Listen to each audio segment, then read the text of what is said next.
en llamar, que es una nueva propuesta que organiza la Facultad de Ciencias Sociales de la Universidad Nacional de Lomas de Zamora. En mi caso, soy Marcelo Rielo, soy periodista, dirijo medios especializados en política, orgullosamente docente de esta casa de estudios. Y bueno, justamente conectando un poco con la docencia y con la universidad pública, recordar y visibilizar el reclamo por el ajuste que están sufriendo las universidades públicas, en primer lugar, igual que los salarios de los trabajadores docentes y de los trabajadores no docentes, eh, que es una problemática que nos está atravesando y que qué mejor momento en una actividad, en una universidad como la nuestra y con estudiantes, graduados y docentes presentes, que aprovechar y recordarla. Dicho esto, vamos a introducirnos en el panel y en esta mesa de debate que nos convoca, en la cual vamos a contar con tres expositores, que son Marina Costa. Marina Costa es doctora en Ciencias Sociales de la UBA, es docente investigadora de la Universidad Nacional de Lomas de Zamora, también de la UNAG.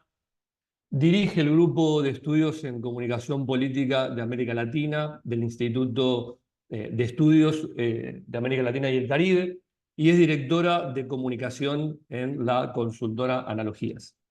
También tenemos a Santiago Giorgetta, que es consultor, analista político y director de la consultora Proyección.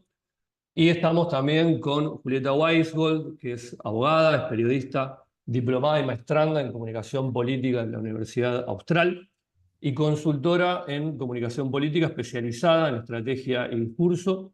Y además trabajó en el ámbito público y en el ámbito privado, con más de 15 años de experiencia en comunicación gubernamental y campañas electorales.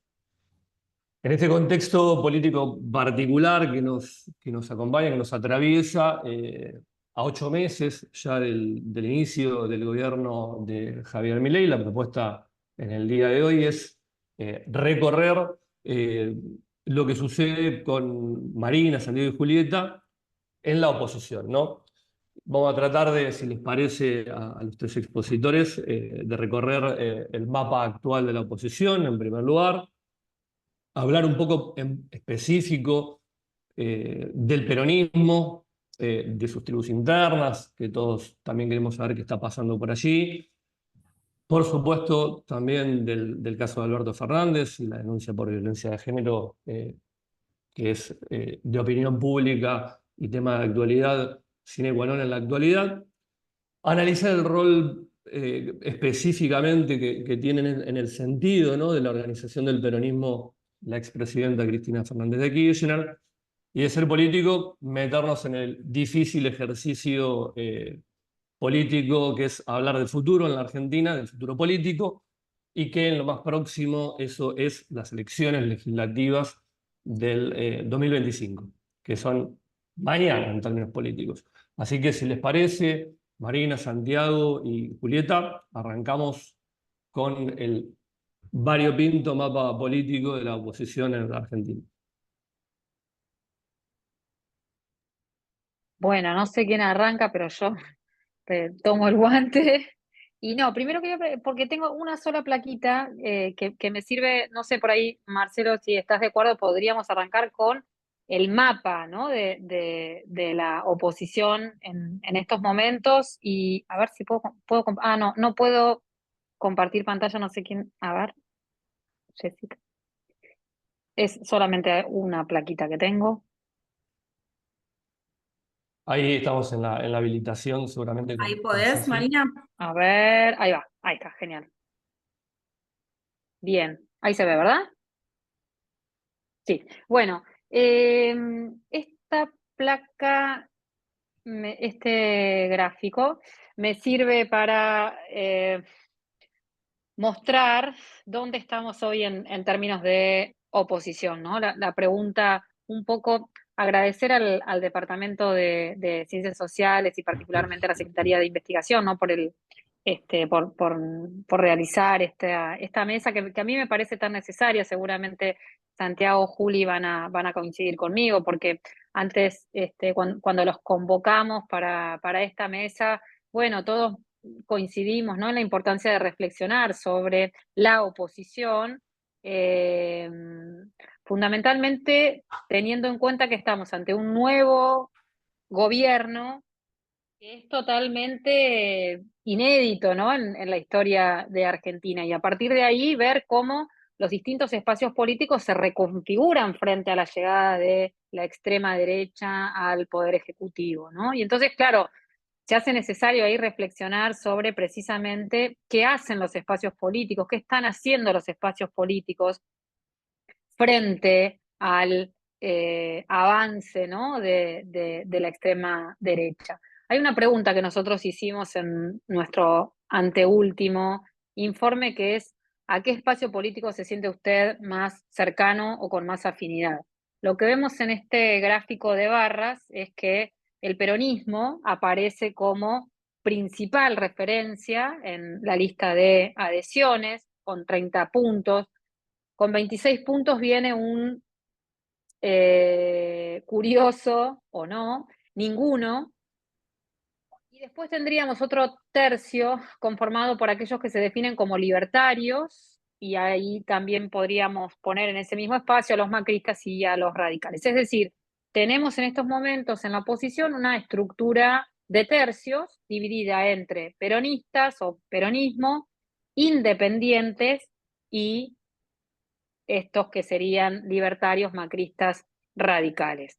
El desafío que tienen hoy los espacios políticos es representar a este 26% de la muestra que dice no sentirse identificado por ningún espacio político, y que de alguna forma también, seguramente en el desarrollo de la conversación lo vamos a mencionar, y que refuerza esta idea de que efectivamente el sistema político en Argentina continúa en una crisis de representación que tiene como principal protagonista también, después vamos a hablar de ello, al propio peronismo. Decir también que al lado de esta pregunta, cuando le preguntamos a aquellos que nos respondieron que se sienten identificados con el peronismo, a qué espacio dentro del propio dentro del propio peronismo se siente usted más identificado, un 57% dijo que se siente identificado con el espacio kirchnerista, un 19% con el espacio de Massa, un 17% con el espacio denominado no kirchnerista, y un 8% nos dijo que no sabe. Entonces, para sacar en limpio esto, el peronismo aparece como el principal actor que la opinión pública reconoce, ¿no?, dentro del actor oposición, y dentro del peronismo, el kirchnerismo sigue representando para los peronistas la principal referencia. Dejo esto por aquí sin mencionar también, digo, ¿no?, así podemos seguir dialogando con el resto de los colegas.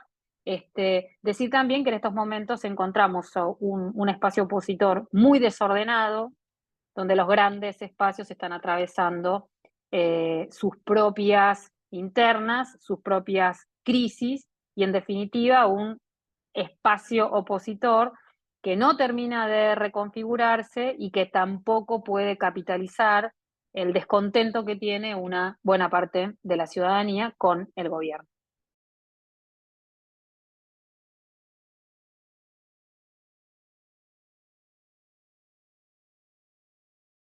Santi, voy yo entonces. Dale. Voy yo, voy yo. Bueno, voy yo que te escuchaba, Marina, y estaba pensando algunas cosas, ¿no? Primero, algunas coincidencias. Yo no hago opinión pública, hago comunicación, uso como insumo encuestas y veo encuestas todo el tiempo. Tenemos una encuesta con una consultora de opinión pública que tengo también, mido una vez por mes y demás. Tengo ciertos datos, digamos, y quiero compartir algunas cosas en relación a lo que decía Marina. Reafirmando un poco el rol y la importancia, ¿no?, del peronismo, en una encuesta que hicimos hace más o menos 3 meses, medí la imagen del peronismo y del radicalismo. el radicalismo tiene alrededor de un 10-15% de imagen positiva y el peronismo tenía casi un 35%, ¿no? Entonces, el peronismo, a pesar de estar en un momento, digamos, de sismo, ¿no? De crisis interna en términos de representación, en la opinión pública sigue teniendo, confirmando un poco en el mismo sentido de lo que decía Marina, sigue teniendo ¿no? un rol importante. Dicho esto, quiero poner el acento en otra cosa que mido obsesivamente en cada más o menos 3 meses, que es afinidad, pero afinidad en relación a clivajes, no en relación a partidos o a representaciones. A clivajes me refiero a esto, ¿no? Hasta este año, clivajes políticos. Hasta este año medíamos afinidad con el kirchnerismo, el antikirchnerismo, el macrismo y el antimacrismo, ¿no? Y uno miraba los resultados y siempre daba lo mismo. La fuerza centrípeta, o sea, lo que nucleaba, digamos, lo que nucleaba la fuerza, lo libidinal, lo bueno y lo malo, los amores y los odios, giraban en torno al kirchnerismo. La centralidad estaba en el kirchnerismo, ¿sí? Había más afinidad en relación al kirchnerismo y al antikirchnerismo. El macrismo y el antimacrismo venían después, como afinidad política. Eran recesivos secundarios. Aunque siempre, y esto se mantiene constante, la mayor parte de la gente dice no se define por ninguna de estas opciones, ¿no? Y esto sigue constante. Este año sumé mileísmo, antimileísmo. Y en la última medición, el mileísmo, o sea, si bien el kirchnerismo se mantiene, ¿no? en una competencia ahí pulseando eh, con el mileísmo aparece como una afinidad política nueva y predominante, ¿no? ¿Qué quiero decir con todo esto? Que ahora el clivaje político dominante parece ya no ser el kirchnerismo anti-kirchnerismo, no gira todo en torno al kirchnerismo, ¿no? Sino que hay del otro lado algo tironeando, que es el mileísmo, y que tironea con fuerza en términos de identidad y de núcleos duros. No estoy diciendo que toda la sociedad va en un sentido o en otro, porque, insisto, alrededor de la mitad de los argentinos no se sienten identificados con ninguno de estos ismos, ¿no? Entonces, hay núcleos duros, intensos, y hay una novedad que en términos de discurso, para pensar un discurso opositor, para pensar un discurso desde el peronismo, hay que tener en cuenta. Porque no es lo mismo no tener nada enfrente que tener algo enfrente tironeando, ¿no? Como identidad política. Así que bueno, esa es mi intervención por ahora. No sé, Santi, sí. A ver, agarro yo.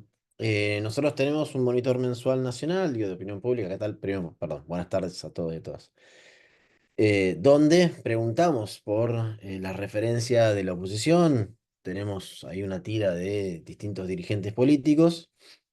Y el otro día me llamó la atención de que Clarín titula la nota sobre nuestra encuesta diciendo sorpresa. De todos los encuestados, los últimos no están en los K. O sea, era la sorpresa para Clarín, era que de todos los dirigentes políticos, los que peor medían no eran kirchneristas. Vaya, qué sorpresa, ¿no? Clarín. Clarín y, si querés, tomemos ciertos actores de la política o ciertos actores de la consultoría política que por ahí les causa sorpresa. Y esto lo linkeo o lo traigo por qué es la oposición. ¿Quién es la oposición hoy? Y me parece que es tan claro quién es la oposición hoy. Digo, cuál es el rol de la oposición y quiénes son los representantes de la oposición, que es el peronismo. El peronismo en sus vertientes hoy más intensas y más profundas en relación a la representatividad de la sociedad. Y cuando hablamos de ese peronismo, estamos hablando del kirchnerismo, del peronismo, kirchnerismo, figuras como Cristina Fernández de Kirchner, figuras como Axel Kicillof, figuras, si querés, como Leandro Santoro, que son quienes aparecen con mejores imágenes en nuestro monitor. Pero me parece que ese es un buen punto para traerlo acá, decir, bueno, ¿quién es la oposición? Porque hoy me preguntaban eso en la radio más temprano. Bueno, hay una oposición que en realidad yo creo que no puede ser llamada oposición. Digo, una oposición que, si querés, chabacanamente nosotros le decimos que hace política del tero, porque grita una cosa y después vota otra. Digo, la que está teniendo muchísimos problemas en relación a la representación. Digo, voy a tomar el caso de Martín Lustó. Digo, Martín Lustó, que pasó a ser uno de los dirigentes con peor imagen a nivel nacional. Digo, Martín Lustó puede ser catalogado como opositor al gobierno de Javier Milei. La UCR puede ser catalogada como opositora al gobierno de Javier Milei. Y hago la misma pregunta hacia el PRO. El PRO ya directamente no, porque el PRO directamente juega una parte del PRO en su problema interno, juega de oficialismo hacia Javier Milei. Entonces, traigo también lo que decía Juli recién. ¿Qué es lo que cambió? ¿Cuál es la dicotomía que cambió? Pasamos del kirchnerismo anti-kirchnerismo al Milei anti-Milei. Bueno, en esa dicotomía me parece que se le genera al peronismo, por un lado, la ventaja de decir, bueno, anti-Milei somos nosotros. ¿Quiénes somos nosotros? El espacio representado por el kirchnerismo mayormente, que también ahí tenés el dato que hablaban recién ustedes cuando desglosan qué es el peronismo y qué es el ser kirchnerista. Pero ahí tiene un problema grave el resto del espacio político que quiere jugar a la oposición, donde no se puede marcar en esa dicotomía, porque entiende que si se para del lado del anti-Milei, se está parando del lado del peronismo, que es lo que le pasa hoy muy fuerte a la Unión Cívica Radical, en un punto. Es más, creo que Alfredo Cornejo lo había expresado de una forma sincericida, de decir, bueno, si somos opositores, somos kirchneristas. No recuerdo bien la frase, pero era muy contundente como lo había dicho. Me parece es eso, cuando pensamos en la oposición hoy es quiénes son la representación de la oposición, está claro, para mí, quiénes son la representación. Ahora, me parece que el problema que hoy tiene el kirchnerismo, y que por ahí no sé si me estoy adelantando, el kirchnerismo o el peronismo barra kirchnerismo, es en estas discusiones o dificultades internas que tienen, es pensar en quién o a quién quieren representar de la sociedad, que como decía bien Marina, hoy no sabe por ahí en quién referenciarse. Bueno, me parece que también esa discusión se tiene que invertir, porque hay hoy un desenamoramiento de una parte de los votantes de Milei, según nuestros estudios, ¿no? Que era la novedad de la primera semana de agosto, que hasta que explotó el caso mediático de Fabiola. Bueno, ¿qué pasa con ese votante de Javier Milei, votante de nivel socioeconómico medio bajo, que supo acompañar muchas veces al peronismo, pero también votó al macrismo, pero que tiene un acompañamiento más lógico hacia el peronismo que no encuentra hoy, o sea, tiene se enojó con Milei, pero no encuentra de quién volver a enamorarse todavía. Parece que esa dinámica es por ahí la que se tiene que empezar a saldar, se va a saldar con el tiempo, pero que me parece que tiene que discutir el peronismo es si yo quiero volver a representar a esas personas, ¿qué le tengo que decir y qué tengo que hacer? Y por ahí entra más el expertise de Julián en la materia comunicacional. Y bueno, ¿cómo vuelvo a hablarles a un segmento que dejó de creer en un punto importante en la política, pero que ya no se siente identificado con este outsider que lo que está haciendo es dificultándole la vida en materia económica?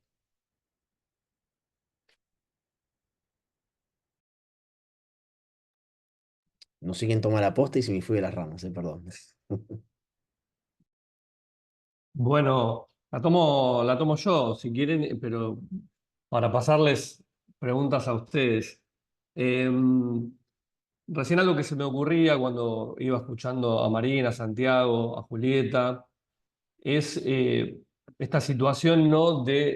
Como comentaba particularmente Santiago, de que el peronismo o kirchnerismo no se plantea como la oposición más concreta, al menos en cuanto a su rol institucional, ¿no? En el Congreso. Y quizá la pregunta es, ¿qué tan clara está esa situación o cómo la ven ustedes hacia futuro, ¿no? En cuanto a la representatividad electoral el año que viene que pueda llegar a tener el peronismo? ¿Cómo ven que se va a construir y si hay algún dato, algún indicio que van viendo en cuanto a la construcción electoral del peronismo de cara a 2025? Paréntesis, ¿no? Lo de Fabiola y Alberto probablemente modifica toda, toda construcción de datos respecto de eso, pero en principio saber, Marina, Santiago, si quieren tomar la posta, Julieta, cómo ven al peronismo en ese tránsito, en este año que queda más o menos de acá al inicio del proceso electoral del año que viene. Bueno, a ver, yo digo unas primeras líneas y después vamos mechando ahí, así no monopolizo todo y dejo y dejo espacio también para que el resto de los colegas aporte ahí sus visiones. Yo creo que es un escenario muy complejo para el peronismo, ¿no? Para un peronismo que está siendo sancionado, ¿no? Socialmente por todas partes, y que el caso Alberto Fernández, Fabiola Yáñez, digamos, le pega muchísimo, lo impacta de lleno, y además llega en un momento de mucho debilitamiento del peronismo, ¿no? Es decir, este caso, este escándalo ya, ¿no? En términos sociológicos, ya podríamos decir que se trata de un escándalo político, ¿no? Digo, más allá, digo, no estoy haciendo acá las reflexiones, que me parece que eso va de suyo, ¿no? Y que, digamos, totalmente repudiable las acciones del ex presidente. Digo, no me voy a concentrar en eso, ¿no? Simplemente estamos haciendo la lectura política. El caso llega en un momento en que el peronismo está muy debilitado. Recordemos que el peronismo entra en una grave crisis de representación en las legislativas de 2021.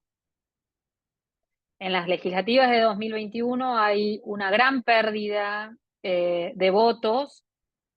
Esa pérdida de votos del peronismo significó también la llegada a la representación política de la extrema derecha, con ese famoso 17% de votos que consigue la extrema derecha y que le permite la llegada al Congreso. Y desde ese entonces, hasta la pérdida de poder en 2023, esa crisis de representación continuó, y por supuesto que este caso agrava esa crisis de representación, que incluso también hay que decir que uno de los factores de debilitamiento del peronismo es o ha sido el propio Alberto Fernández, no solamente su gobierno, sino ahora también su persona, ¿no? Por supuesto, en el contexto de que esto claramente es una acción muy coordinada y muy sofisticada de ataque de los servicios de inteligencia. Digo esto, pero también creo que eso va de suyo. Pero me parece eso, ¿no? Digamos, el peronismo la tiene muy difícil, fundamentalmente porque, bueno, Julieta por ahí esto sabe más que yo, en la circulación de los discursos, ¿no? O la circulación de los discursos a los que hoy asistimos, digamos,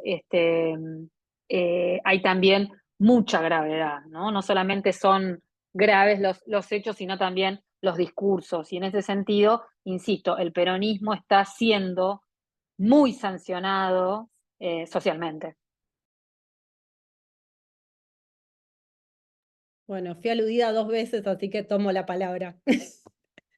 A ver, recién anotaba, ¿no? Creo que la pregunta que habría que hacerse desde el peronismo es cómo meterse en la discusión pública, ¿no? En este momento y en este contexto. Porque si uno piensa,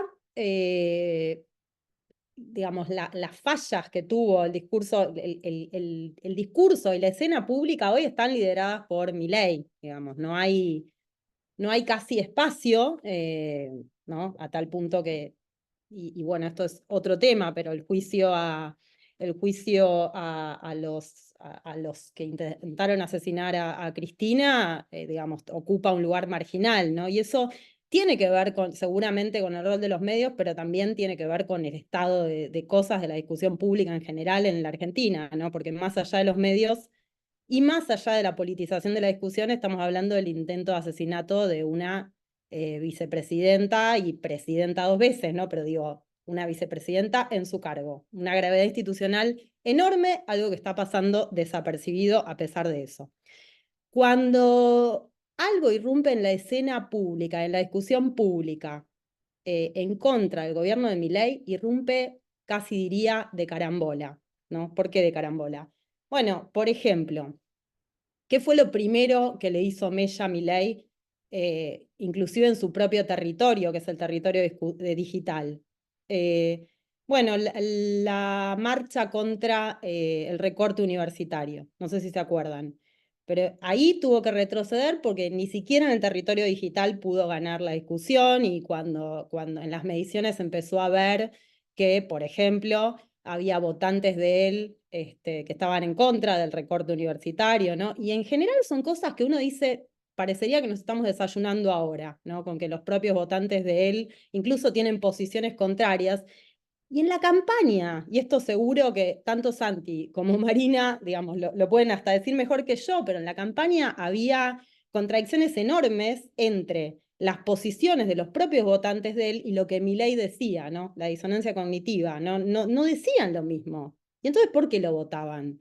¿No? Y muchas veces se insistía con está loco, y ese discurso de está loco le llegaba a los votantes del kirchnerismo, a los votantes del peronismo, ¿no? A los votantes de la oposición. Pero a los votantes de Milei eso no les llegaba. Para los votantes de Milei era otra cosa. No era ni las propuestas, no era, casi que no escuchaban qué era. Era alguien que venía a cambiar el paradigma, ¿no? Entonces, ¿cómo entrarle y cómo meterse en ese discurso? ¿Cómo entrar? ¿Cómo irrumpir? Esa creo que tiene que ser la pregunta del lado del peronismo. Y no quiero monopolizar la palabra, pero agrego un par de cositas más. Acá viene la gran cuestión de por dónde se entra a discutir. Y no hay una respuesta, ¿no? Pero si uno mira lo que pasó en Estados Unidos y lo que pasó en Brasil, ¿cómo fue? Primero, otra cosa más. Macri, en 2016 y en 2017 estaba haciendo un ajuste, no como este, pero estaba haciendo un ajuste y no caía en la imagen pública, ¿no? Digo, porque nos sorprende que por ahí en algunas encuestas empieza a caer Milei y en otras no, depende. Pero no es que era una debacle, empezó después el problema de Macri. Dicho esto, vuelvo a lo que decía de Estados Unidos y Brasil. Tanto Trump como Bolsonaro perdieron las elecciones. En el caso de Estados Unidos, con Biden, que era la expresión más conservadora y más de centro dentro del Partido Demócrata.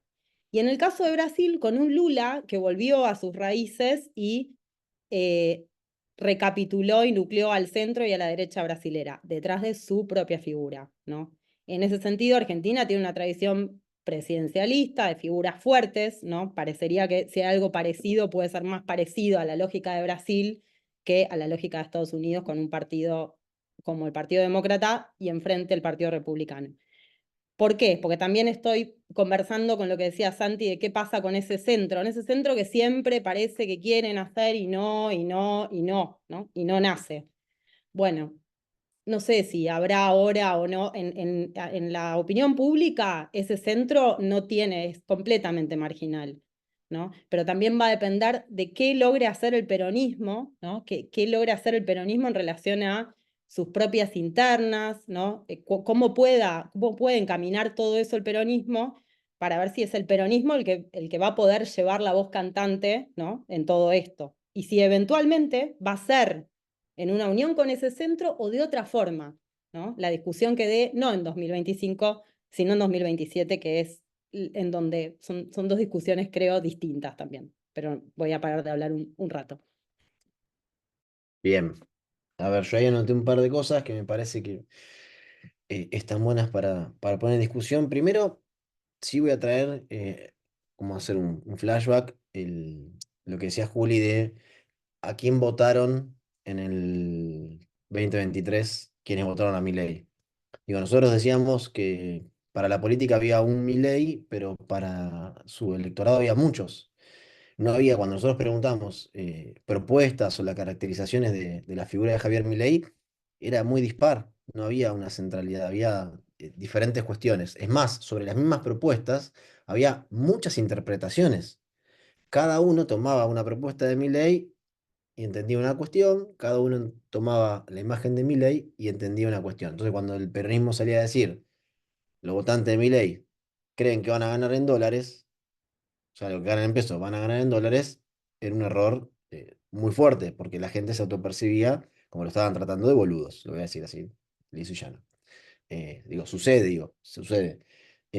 Entonces, cuando nosotros preguntábamos, che, ¿y por qué Milei sí? ¿Por qué otro no? Primero era la cuestión de lo que estaba muy mal. El fracaso de la política, del 2015 en adelante, si querés, o del 2014 o 2013. Y segundo, una de las cuestiones que estamos trabajando ahora y que surgen después de por ahí los estadios de votantes de Milei, que lo que nos dicen y que se sorprenden y hacen como el clic los propios votantes de Milei es: yo voté a Milei para castigar a la política. Y cuando se profundiza un poco más, el participante lo que termina diciendo es: me parece que me castigué a mí mismo. Digo, sobre eso me parece que habría que trabajar en materia de comunicación. O sea, el voto castigo, o sea, fue un voto castigo a Milei, sí, en parte fue voto castigo. Un voto castigo a la política o al peronismo. Hoy por ahí se empieza a vislumbrar ese clic que hace el votante de Milei y hay que pensar en qué decirle. Ahora, ¿en qué decirle y qué hace el peronismo para hablarle a ese votante? Digo, acá traigo lo de Fabiola, o sea, traigo la denuncia a Alberto, pero la traigo más allá de que yo coincido en lo que dijo Marina recién, al 100%, con todo este tema, y me parece que en lo que al peronismo se lo ataca y con razón, esas son las contradicciones propias. Y acá también tomo lo que decía Juli, qué es lo que le hace mella a Milei, cuáles son las balas que le entran a Milei en las contradicciones. Digo, la contradicción de Alberto tenemos dos muy marcadas: la foto de Olivos y la denuncia por violencia de género. Digo, ahora, el peronismo tiene la oportunidad de salir de ahí y poder tener no solo un discurso y un relato propio, sino una acción que tenga consecuencia directa con lo que está diciendo. Sí, la tiene, totalmente la tiene. Tiene los cuadros políticos para hacerlo.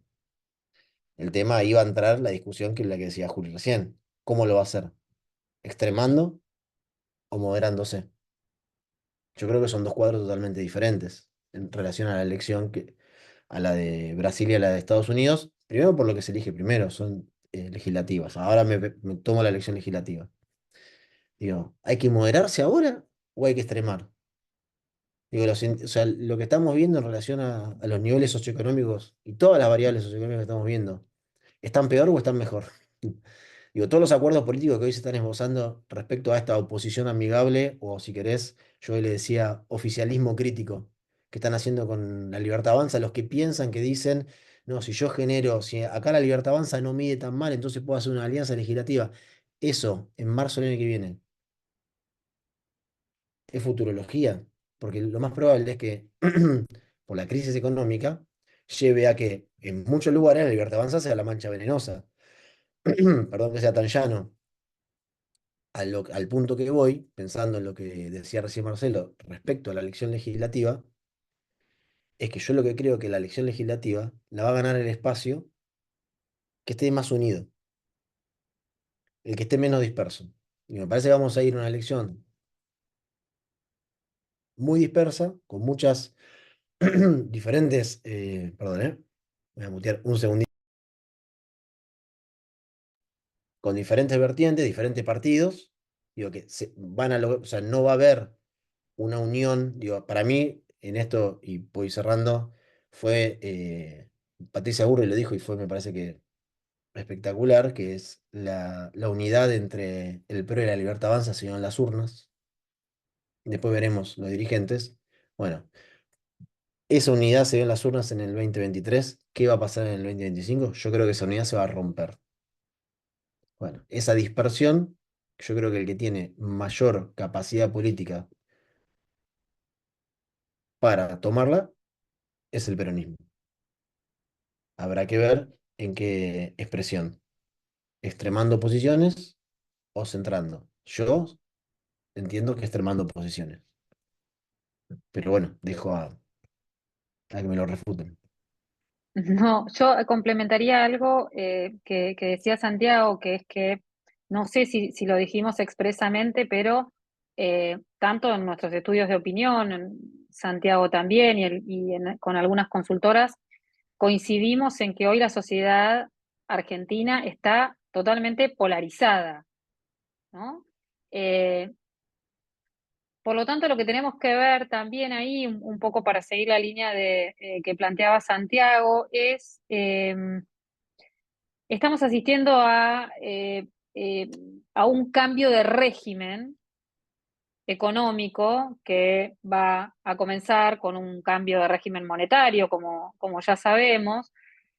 Y ese cambio de régimen va a ser fundamental, no solamente porque durante todo el año que viene ese cambio de régimen se va a asentar, sino que además va a reconfigurar el cuadro, va a reconfigurar a los espacios políticos que tendrán que reordenarse a partir del cambio de este régimen económico, que de todas maneras, digamos, con bases ya definidas, todavía no tenemos esa definición de bases, porque estamos en el intersticio, ¿no? Estamos en el cambio, en el cambio de régimen en ciernes. Sabemos que es un cambio de régimen que la sociedad argentina, que la ciudadanía argentina legitimó el año pasado. Cuando Milei gana la presidencia, entre otras cosas gana porque la ciudadanía entiende que el peronismo no había podido resolver el gran problema que era la estabilización nominal de la economía, ¿no? Es decir, que los precios bajaran, que la inflación disminuyera. Bueno, esa demanda no fue satisfecha, tenemos la presencia de este outsider de la política de la extrema derecha que viene a plantear un nuevo régimen económico y ese régimen económico encontró en la ciudadanía aprobación, ¿no? Entonces, lo que tenemos que ver también va a ser eso, ¿no? El cambio de este régimen económico va a producir importantes cambios en los espacios políticos que tendrán que reconfigurarse y que esa reconfiguración va a ser consustancial, ¿no? El funcionamiento de este nuevo eh, régimen económico, que primero va a ser un cambio de régimen económico, pero que al mismo tiempo es paralelamente un cambio de régimen político, un cambio de régimen social, ¿no? Por lo tanto, me parece que eso también tenemos que tener en cuenta, que es que los espacios políticos van a reconfigurarse una vez que este cambio en el régimen económico suceda.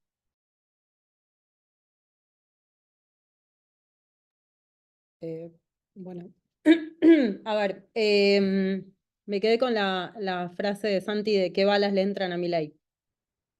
Que hay que ver eso, ¿no? Y vuelvo a lo que decía al principio de que, digamos, en ese sentido, la bala discursiva que le entró fue una carambola, ¿no? Fue algo que no fue, digamos, no fue nada de lo que se pensaba que podía entrar, ¿no? Digamos, la primera, que fue la de la reforma, el recorte a las universidades. Primero, porque la educación es un tema que en general no es un tema de preocupación, ¿no? No es un tema del que todos decimos, bueno, va a venir por acá el lío.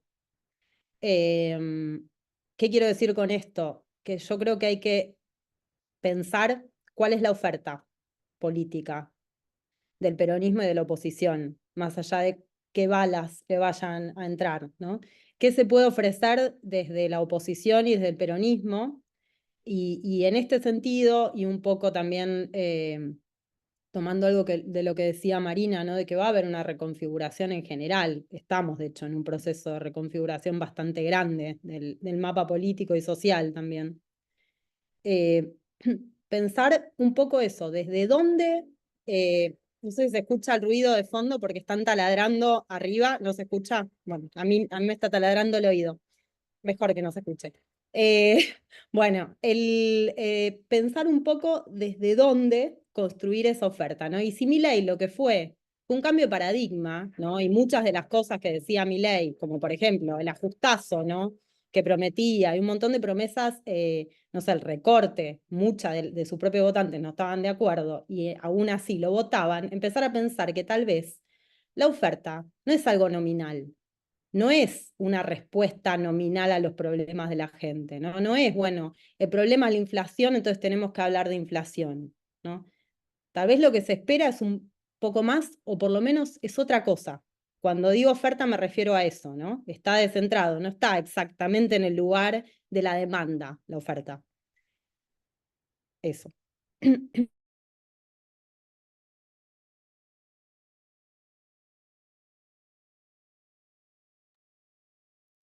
Bueno, me quedé por ahí con ganas de unir un poco lo que decía Julieta recién sobre la oferta y la demanda y las posibilidades del peronismo con lo que antes dijo Santiago respecto de las de las posibilidades que pudiera tener un espacio, y en particular un espacio opositor, que es de lo que estamos hablando en 2025, ¿no? Y esa necesidad de unidad o de disminuir la dispersión actual. Bueno, ¿cómo ven al peronismo para ajustarse a esa relación entre oferta y demanda de la que habla Julieta y al mismo tiempo disminuir la dispersión, como dice Santiago? ¿Se puede o se puede? La pregunta de hoy es, ¿hay chances o la tiene tan fácil la libertad de avanza como al menos en el orden de la opinión pública plantea el presidente Milei, el ministro Caputo, el vocero Adorni, ¿no? Que dibujan un escenario que, si uno los escucha hablar, es sencillo para ellos? Si querés, arranco yo. Em, Adelante, no, a Santiago. ver, yo creo que el gobierno entró en una etapa de por ahí consumir algún tipo de estudio de opinión pública o datos que efectivamente no, por ahí no se condicen con lo que tenemos, en especial nosotros y otro, el resto, vale, nos coincidimos bastante con los datos que tenemos nosotros tres en general con los estudios mensuales. Yo no veo que él sea fácil para el oficialismo. Digo, para mí es más cuando se habla de la facilidad de la elección legislativa o cuando se habló tan próximo de las elecciones, es una muestra de debilidad por parte del gobierno. Digo, que aparezca, como decía Marina muy bien al principio, estos casos que obviamente están alimentados, como el de Fabiola, en el sentido por los servicios de inteligencia, donde aparecen justo en el momento donde hay una crisis fuerte interna que tiene el gobierno, no solo económica, sino también respecto a la opinión pública. Digo, nosotros estábamos por publicar, decía hoy al principio, el día de mañana, el informe, el monitor de agosto, donde nos da por tercera vez en caída el gobierno. Caída en imagen, caída de gestión que no son sustanciales, que son, estamos hablando de 1,5 puntos, 2 puntos, pero tercer mes con sería la caída, pero donde la caída, sobre todo, sean las expectativas económicas. Pasamos de un optimismo de 45 puntos a 31 en 4 meses. Pasamos de expectativa futuro de mejora de casi 50 puntos de positiva a 54 puntos negativa. Y me parece que la caída sobre las expectativas económicas van a ser lo que al gobierno le dificulten las chances para la próxima elección. El peronismo tiene chances, me parece que la complejidad en la que está sumida hoy, la interna, complica ese escenario. Digo, eso es lo que pasa, complica ese escenario. Y la última experiencia en la cual el leitmotiv era unidad hasta que duela, no se puede utilizar. Porque el último intento sobre unidad de sectores que tenían muchas diferencias que unían al peronismo, terminó en el gobierno de Alberto Fernández.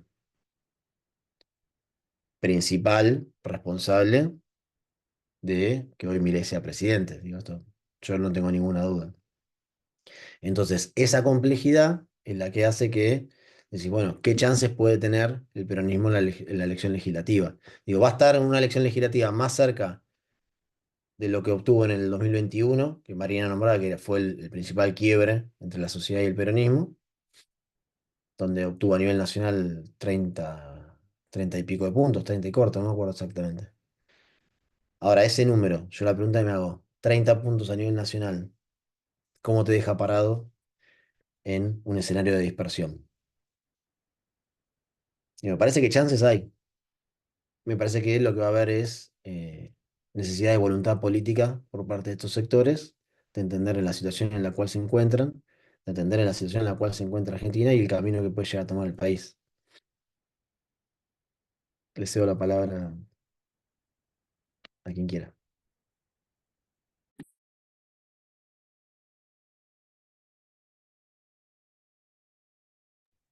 Perdón, yo quería preguntar, buenas tardes, ¿y qué pasa con los referentes que tiene el peronismo hoy?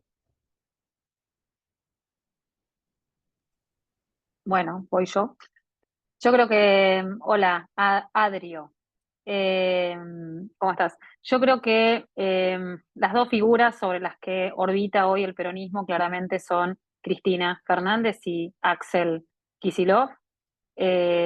Son los dos liderazgos indiscutidos y dinámicos, ¿no es cierto?, que tiene el peronismo y que además son complementarios porque cada uno cumple su función, ¿no?, dentro del espacio. Tenemos que ver cuáles van a ser sus movimientos, ¿no?, desde el punto de vista operativo, ¿no?, por ahí de la que se espera mucho es de la expresidenta, claramente, porque ella es la que puede aportar conocimiento y conocimiento de los problemas, ¿no?, a partir de toda la experiencia que ella tiene eh, en su gestión, y además porque representa, ¿no?, el acervo simbólico respecto del corazón del programa peronista, que es la soberanía, la inclusión y el crecimiento, que están diametralmente opuestos, ¿no?, a un programa como el que propone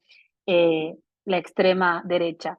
Pero todavía ahí también hay mucha incógnita, ¿no? Es decir, desde el punto de vista operativo todavía no sabemos ni qué va a hacer ella, ni tampoco qué va a ser quien aparece, ¿no? Como también, decía yo, como un referente indiscutido dentro del peronismo, que es Axel Kicillof.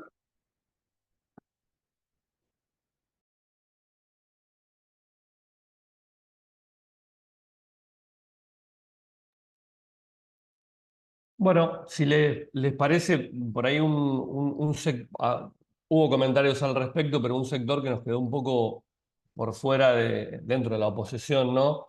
Por fuera de la conversación es lo que, al menos en el periodismo político, venimos sumándonos a denominar oposición dialoguista. Y lo que me pregunto para cualquiera, Julieta, Santiago o Marina, es esto que se está construyendo desde el Congreso, ¿no?, como oposición dialoguista, que básicamente sería un sector de la oposición que acompaña y negocia, ¿no?, levantar la mano en las propuestas que hasta ahora ha enviado el oficialismo al Congreso. ¿Qué lugar hay para una construcción político-electoral de cara al futuro, para un sector político que se plantee como el no kirchnerismo y el no mileísmo, a la vez que dialoga, ¿no?, con el mileísmo, o sea, que dialoga con el gobierno porque justamente es dialoguista con el oficialismo? ¿Hay lugar electoral para una alternativa otrora de centro, de la Avenida del Medio, o no? Voy. A ver, primero, en términos de espacio simbólico, la Avenida del Medio, con el nombre que quieran ponerle, no es nueva, ¿no? El espacio dialoguista no es una novedad, tiene muchísimos años, digamos, fue ocupado por distintos referentes, ¿no? Se caminó de formas diversas, etc. Con mejor o peor, digamos, pronóstico y éxito, ¿no? Pero nunca, digamos, sí ocupando lugares legislativos y demás, pero después en las elecciones presidenciales son espacios que quedan en general en un tercer lugar, ¿no?, en el mejor de los casos. Cuando, por ejemplo, ¿no?, Massa, en el caso de la elección del año pasado, ¿no?, y en un camino que empezó a hacer antes, cambió la trayectoria y se realineó, digamos, con el kirchnerismo y empezó a ser un juego político distinto, bueno, el resultado electoral fue diferente. En el caso de Rodríguez Larreta, ¿no?, que parecía ser la promesa del espacio de Macri, cuando Macri se hizo a un lado, empezó a hacer un camino zigzagueante, ¿no?, en el centro, que es un camino que es el que suele hacer esta Avenida del Medio, es un camino zigzagueante que va un poco para un lado, otro poco para otro, ¿no?, en el que parecen primar más los acuerdos políticos o un imaginario de que la forma de construir representación política es hacer exactamente lo que dice la opinión pública, ¿no? En el caso de Larreta aparece un poco eso. Y entonces un día tienen una manifestación política más centrista y al día siguiente, no sé, prohíben, como hizo Larreta, el lenguaje inclusivo en las escuelas, no sé si se acuerdan de eso, pero es fue algo paradigmático en ese sentido, y entonces todo el capital que Larreta parecía que había empezado a construir en la pandemia, lo perdió de una forma muy pareja y muy, nada, se veía en la curva, ¿no? Como iba descendiendo en la imagen, en la opinión pública. Entonces ese centro parece que nunca termina siempre quiere, pero nunca termina de nacer, ¿no? Y de ocupar un rol. Pero de cara a las elecciones legislativas, que no es lo mismo que las presidenciales, por eso decía, para mí son cosas distintas, que es lo que puede pasar en un caso y en otro, hay que ver qué rol juega. Y también ver qué es lo que hace el peronismo y si logra tener, ¿no? Cierta, como decía Santi al principio, cierta unidad, y no unidad en el sentido de unidad hasta que duela, sino unidad en el sentido de poder presentar una oferta de cara a la sociedad, ¿no? Que parezca y que sea, y que construya un sentido de discurso y de representación, ¿no? Que parezca que el peronismo está yendo a algún lado.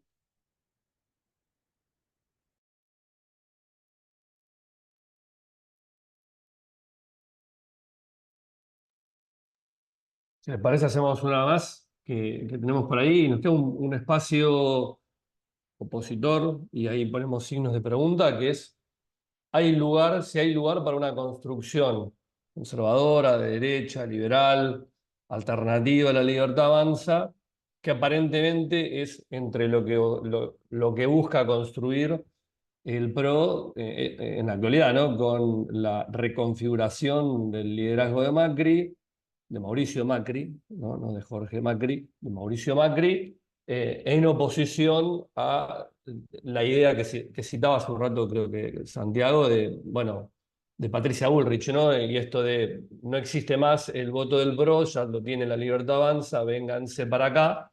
Eh, pero no parece ser por ahora lo que plantea Macri, ¿no? Que quiere plantear una supervivencia alternativa del PRO o una reconfiguración de la identidad. ¿Qué futuro le ven a eso? ¿Hay alguna medición por ahí que quieran compartir respecto de qué posibilidades existen concretas y si hay un lugar, ¿no? Tanto a nivel legislativo para las elecciones del año que viene y mucho más lejos y en un futuro bastante poco previsible, que sería la próxima presidencial? Puedo contestar yo breve, si querés, Marina, y después vos agregás algo, porque yo lo que creo es que sí, que Mauricio Macri es más, ve que va a haber ese lugar en en la próxima elección legislativa. Digo, que va a ser la desunión de la base electoral que llevó a Milei al gobierno. Esa base electoral va a necesitar una representación que más en el acuerdo legislativo hasta le puede llegar a servir a las dos partes. Digo, que ese descontento por el andar del gobierno para un sector de la sociedad que no va a votar al peronismo termine ahí. Digo, ahora, eso a futuro. Bueno, es la discusión que me parece que va a tener que es lo que no sabe hacer Macri. No es que no sabe hacer, no sabe qué posición fuerte tomar. Por eso el lanzamiento del nuevo PRO, que fue algo bastante extraño, que por ahí Julia hasta puede hacer un análisis un poco más profundo, pero no sé si por ahí es el caso, donde está lanzando algo nuevo, con caras viejas, y no definiéndose sobre el gobierno de Javier Milei, diciendo esto está bien, pero esto está mal. O sea, no, porque no se puede parar ni como oficialista ni como opositor. No se puede parar como oficialista porque teme que el fracaso económico del gobierno se lo arrastre con él, pero no se puede parar como opositor porque teme que si se para como opositor termine siendo, si querés, comido por un electorado que se va a referenciar más que nada en el peronismo. Peronismo más moderado, menos moderado, lo que fuera. Pero sí entiendo que una base de representación, como vos decías recién, eh, de derecha, nacionalista, con otros valores distintos a los que expresa mi ley, va a tener un lugar, tiene que tener un lugar de representación en la próxima elección legislativa.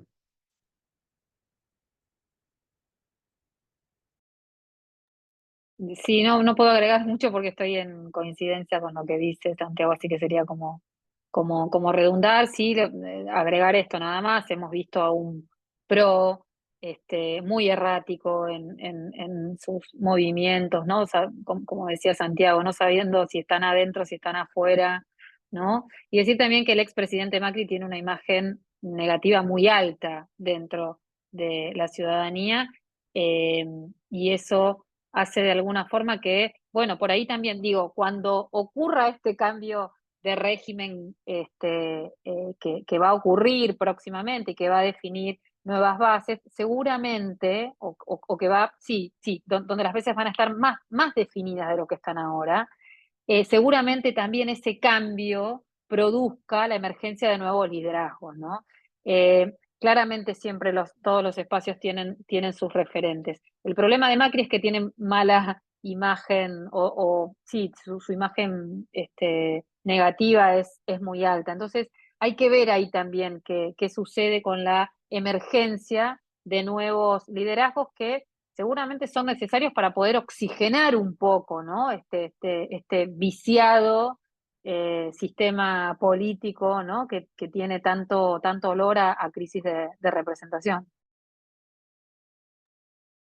Sumo algo sobre lo que dijo Santi del relanzamiento del PRO, de Macri, esto de la estética y el discurso viejo, ¿no? Estaba hablando de algo hacia el futuro y todo lo que marcaba era en realidad una vuelta al PRO, digamos, de la ciudad de Buenos Aires, ¿no? A esa lógica de somos un equipo, ¿no? El discurso de equipo era un discurso del primer PRO, ¿no? De Juntos, ¿no? Empezó a cambiar, a tratar de migrar ese discurso, hasta que Macri se dio cuenta de que él no era un líder carismático, que no iba a poder serlo, y que entonces tenía que buscar una alternativa, y la encontró en Milei. Pero probablemente esta vuelta que hizo, estética y discursiva, a ese al PRO, digamos, a sus orígenes, tenga que ver con marcar una posición en relación a Milei también, ¿no? Justamente. Si Milei es el liderazgo carismático, si Milei, ¿no? La política y el discurso está hecho de contrastes, básicamente. ¿Cuál es el rol que le toca a Macri jugar en todo esto? Bueno, el rol que le toca jugar a Macri en todo esto es volver a la lógica, entre comillas, eficientista, ¿no? A la lógica de yo te aporto el equipo, te aporto el saber, yo soy el ingeniero. Vos, en cambio, vas a aportar otra cosa. En todo caso, en esta sociedad que no termina de ser una sociedad en términos políticos e institucionales. Bueno, ahí está levantando Noelí la mano. Noelí, si querés hacer la pregunta. Sí, hola, perdón. No sé si escucha, está mi niño por acá. Estaba pensando hola Maru, hola a todos, en que uno se construye también su oposición, ¿no? Es decir, elige con quién va a pelear más marcadamente con otros. Entiendo que le conviene hasta el momento a Milei contrastar mucho con el kirchnerismo. ¿Le va a seguir o sea, va a seguir siendo conveniente que alimente esa polarización con ellos, en el sentido de que nuclean un piso bastante interesante?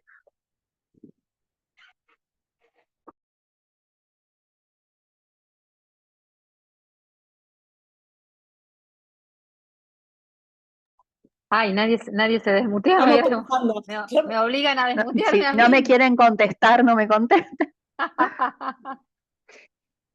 Sí, hoy me parece, no sé, me parece que hoy el principal adversario claramente del mileísmo, de la extrema derecha, es el kirchnerismo. Por eso que yo decía al inicio, ¿no? Un kirchnerismo que está totalmente, un peronismo-kirchnerismo que está totalmente debilitado. Caso Alberto Fernández, Fabiola Yáñez, digamos, llega en un momento de total sensibilidad para el peronismo, ¿no? Entonces, claro que hay que ir por ahí. Eh, el tema también, para recuperar lo que decía Julieta, Noelí y nosotras que estudiamos un poco la agenda, eh, el caso de Alberto Fernández también de alguna forma, a ver, lo que hemos visto hasta ahora es que el oficialismo ha tomado esto que en la comunicación política denominamos el control de agenda, ¿no? Y que solamente ese control de agenda se le ha escapado en muy pocas oportunidades. Quizá la más visible fue, como decía Julieta, la marcha federal universitaria, ¿no? Teniendo en cuenta también que la educación pública, como lo hemos nosotros advertido en algunos de nuestros estudios, eh, es un bien que traspasa todos los segmentos de opinión política, ¿no? Es decir, la defensa de la educación pública eh, la defienden los oficialistas y los opositores, y los oficialistas blandos y los opositores blandos, ¿no? Atraviesa todos los segmentos de opinión. Entonces ahí tuvo una pérdida de control. Y yo te diría ahora que esta hegemonía que en estos momentos estamos observando de el caso Alberto Fernández, Fabiola Yáñez, hace que si bien, ¿no? El gobierno utilice al caso con claramente sus réditos políticos, ¿no? Que puede darle el caso para seguir de alguna forma eh, posicionándose, bueno, en muchas de las temáticas y aquellas que están relacionadas puntualmente, no solamente con las cuestiones de género como las que hemos visto, sino también con todo lo que tiene que ver con la corrupción, ¿no? Entonces, claro que el caso tiene como diferentes aristas que le permiten al propio gobierno tomar de ahí, ¿no? Diferentes cuestiones para ir distinguiéndose, ¿no? Teniendo en cuenta que la opinión pública siempre es muy sensible a los casos de corrupción, fundamentalmente siempre hay impactos. Si bien no sabe, a ver, todavía no sabemos los alcances que tiene el caso Alberto Fernández Fabiola Yáñez en la opinión pública. Sabemos que va a tener consecuencias, pero no podemos mensurar todavía esos alcances. Pero claramente el oficialismo sacará mucho rédito de esto, sí. Yo sumo una cosa, ¿no? Yo creo en el mismo sentido que Marina que sí, el kirchnerismo, digo, el contrapunto con el kirchnerismo y con el peronismo es uno de los ejes y no quiero decir del discurso, porque acá está el punto también. Cuando digo el discurso así como retórica, como lo hablado, ¿no? Si uno mira los discursos de Milei, no, el eje, a diferencia de Macri, ¿no? Y por eso también se alimentaba mucho más el antikirchnerismo que el macrismo, porque el eje del discurso de Macri sí era profundamente antikirchnerista, ¿no? En todos los discursos había algo en relación al kirchnerismo. En cambio, el discurso de Milei, y en ese sentido también es nuevo, el kirchnerismo está dentro de sus puntos de ataque en el discurso, pero no es el único, ¿no? ¿Y cuál es el eje, por ejemplo, del antagonismo en el discurso de Milei? La casta. Y en la casta entra todo, es mucho más abierto y más nuevo en ese sentido que el discurso de Macri. Por eso también tal vez el mileísmo surge como una identidad núcleo, ¿no?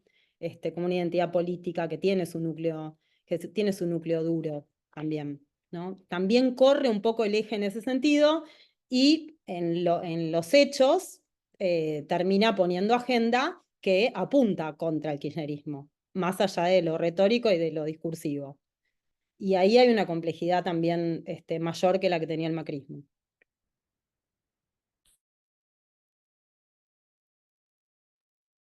Bueno, si les parece, vamos dando por terminada esta primera, por lo menos, mesa de debate de la oposición en el gobierno de Milei, bajo el compromiso, si quieren, Marina, Santiago y Julieta, de retomarla cuando las condiciones políticas nos acerquen un poco más al escenario del año que viene, con las cosas un poco más claras. Así que agradecerles a los tres por su presencia en esta charla de hoy, agradecerle a todos los participantes de esta charla de debate. Recordarles que la grabación y lo más interesante de lo que sucedió va a estar colgado en los canales de difusión de la facultad y de la universidad para que la puedan volver a ver o que retomen aquello que les parezca más interesante. Invitarlos a la próxima jornada que tenga la facultad abierta a toda la comunidad. Así que muchas gracias y nos vemos en la próxima. Gracias, saludos. Gracias. Gracias, saludos a todos y a todas. Adiós. Gracias. Adiós.